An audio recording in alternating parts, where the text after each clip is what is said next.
Hello, I am Kodili-nye, the son of the wonderful. Welcome back to the street vlogging today. We are going to be discussing about our homeland and the progress recorded so far, and why we need to talk about a lot of things, and why the need for all these things. So now there are a lot of things coming out after I have made some video recently. Some people were coming out about it, talking about a lot of things, and one of the things we're going to discuss is basically the ramblings over the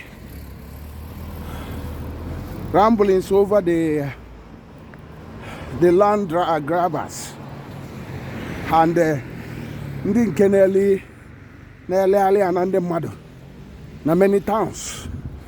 Many people now saying that it's not just only happening in Oba, Obosi, Onitsha, Nkwele. Some people are talking about Nteje and Oka and many other towns. And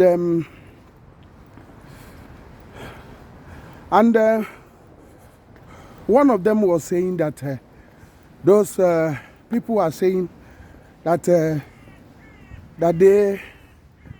government of Anambra State can't do them anything, that they will do whatever that pleases them. And one of those people that saying that they were challenging them and saying that the Governor Gov.Soludo cannot tell them what to do, that as they want, they resell the land many times. And one other person says, one of those people affected said that they know that why these people are doing this is because they are taking advantage of the weakness of the Anambra State governor on issue that pertain to causes of security, internal wranglings, and safeguarding investors' investment. So they're thinking that if the Anambra State government can actually intervene locally and stabilize the local communities by way of policies on some of these issues, which I will discuss in subsequent videos, that you will agree that Anambra State will have stability. There will not be this wrangling of insecurity problem anymore. So that's what a lot of them are talking about. That they're saying that the weakness of Anambra State governor is on these things, that he tends not to actually bother himself what happens, that he doesn't actually bother, and that's why the people that's supposed to come and invest, people that invested their money, are basically suffering under these criminal activities of those hoodlums. And because those people have already noticed that he's very, very weak on that area, so that's why they are saying to their face that they will be reselling their land. They will be all the time grabbing their lands. Can you imagine that? When the one of Oba that has been happening, and the meeting was called to the Oba King, because of the media frenzy and the media exposure of their evil. The Oba King and the cabinet was saying, oh, please, if we can, if they can calm down, and not to expose it more in the media, because it's damaging their community. But you'll be asking yourself, these people were there and saw how hear what has been happening, that people's property are being grabbed. Every day they are putting very high development levy. People pay development. The next day they come back again and say you're going to pay another one. And they seem to do nothing about it. But when these people are reacting, and some of them even threatening that they have to invite their own people for a total inwaguna noba, that's when the OB know that the game is getting serious. Because think about that.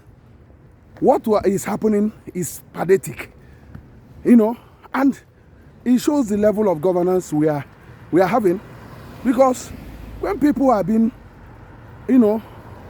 mesmerized and their property stolen and they are being brutalized, the local police is actually siding those Oba and some of these towns that are behaving this.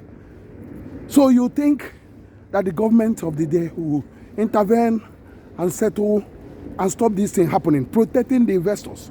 Because onye Golana was an investor. It is for the good of the community and the seller. That's why he bought the land. The seller used the money to do something, and this also helped to increase the Anambra economy.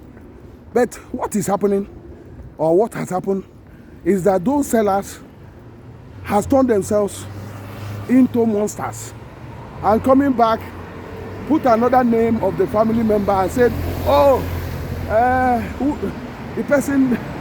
the seller A you bought it from is not the real owner anymore. It's now seller B. And you go and negotiate with seller B. Another one will come, seller A, will come out and say, the A and B you bought it from, they are not the owner. The seller C is the owner. So now you negotiate, you think the whole game has ended. And another person will come, seller D, will come up again. The same group of people extorting and wickedly conniving with the local police and vigilantes to cause mayhem in Anambra communities. These are happening all over the state. And Nkwele. Now, some of the Nkwele people are coming up with frenzy excuses that, the land that was sold was so cheaply. But it wasn't so cheaply. It was that they have messed up the money and they are coming back to harass the buyers. So I think in the next subsequent videos, we are going to deal with how the governor will easily solve this problem, because the government of Anambra State cannot shy away from its responsibility. It must act, unless the state will turn into a war front. I don't know what you think about that. Go to the comment section. Let us continue to talk, continue to reawaken many sleeping politicians. I am Kodili-nye, the son of wonderful. See you in the next one, and God bless you.